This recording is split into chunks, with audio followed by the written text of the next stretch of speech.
देखिए, जहां तक उमर साहब का सवाल है, 1931 से लेके जम्मू कश्मीर को लेके जितने भी फैसले हुए हैं, जितने भी मुआहदे हुए हैं, वो उनकी जमात ने किए हैं।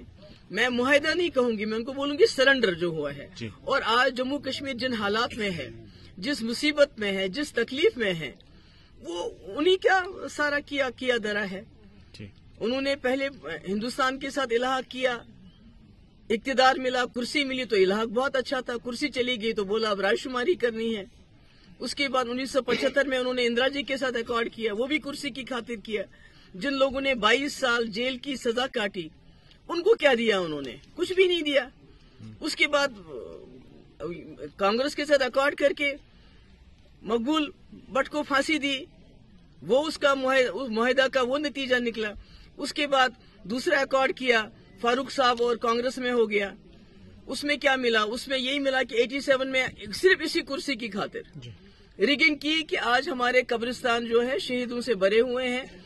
मुल्क के नौजवान, मुल्क के जवान भी शहीद हुए, हमारे अपने जवान शहीद हुए, हमारे बच्चे यतीम हो गए, हमारी लड़कियां बेवा हो गई। ये तो सब कुर्सी का खेल है इनके लिए मुआहदा। पीडीपी ने 2 बार, एक बार कांग्रेस के साथ हाथ जोड़ा 2002 में, और उसमें पोटा खत्म करना, टास्क फोर्स खत्म करना, जम्मू कश्मीर के मसले के हल के हवाले से बातचीत करना, और उससे बड़ा मुआहदा अगर जम्मू कश्मीर की हिस्ट्री में पिछले 70-75 साल में कोई मुआहदा किसी पार्टी ने किया हो मरकजी सरकार के साथ, हमने बीजेपी के साथ मुआहदा नहीं किया, हमने मरकजी सरकार के साथ मुआहदा किया, जिसमें हमने उनसे मसले कश्मीर के हल के हवाले से बातचीत, पाकिस्तान के साथ बातचीत, जम्मू कश्मीर में बातचीत, एस्पा को खत्म करना, 370 के साथ हाथ नहीं लगाना और रास्ते खोलना। तो मुझे बताइए, नेशनल कॉन्फ्रेंस ने 40-50 साल यहाँ रहे, 70 साल से वो मुआहदे करते आए। मुझे एक बात बताइए कि उन्होंने दिल्ली से कभी कुछ मांगा हो?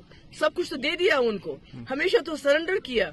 ये पीडीपी है जिसके पास दिल्ली वाले खुद चल के आए, राम माधव चल के आया, दूसरे लोग चल के आए, डॉक्टर मनमोहन सिंह 2002 में खुद चल के आए।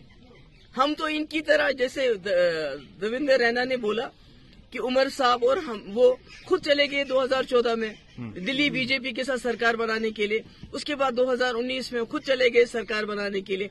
अभी हाल ही में इनके बड़े ही जो दोस्त हैं गुलाम नबी आजाद साहब, उन्होंने ये इल्जाम लगाया कि ये बीजेपी वालों से रात को मिलते हैं। हम तो महबूबा मुफ्ती तो रात को नहीं मिलती है, हमने तो जो किया दिन दहाड़े किया। हमने जो एजेंडा ऑफ अलायंस बीजेपी के साथ किया 3 महीने लगाए।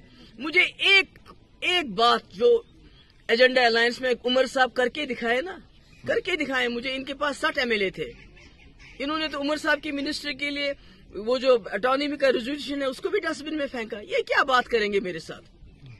महबूबा मुफ्ती ने 12,000 नौजवानों की FIR वापस ली बीजेपी सरकार में, सीज फायर कराया।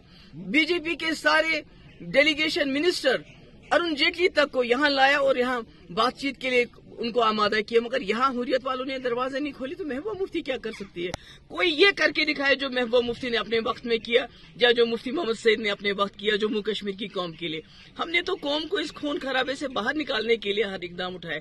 इन्होंने तो सब कुछ अपनी कुर्सी के लिए किया। आज भी पिछले 5 साल से एक ही राग अनाप रहे हैं, इलेक्शन करो, इलेक्शन करो, असेंबली का इलेक्शन करो, क्योंकि कुर्सी के बगैर ये लोग रह नहीं सकते।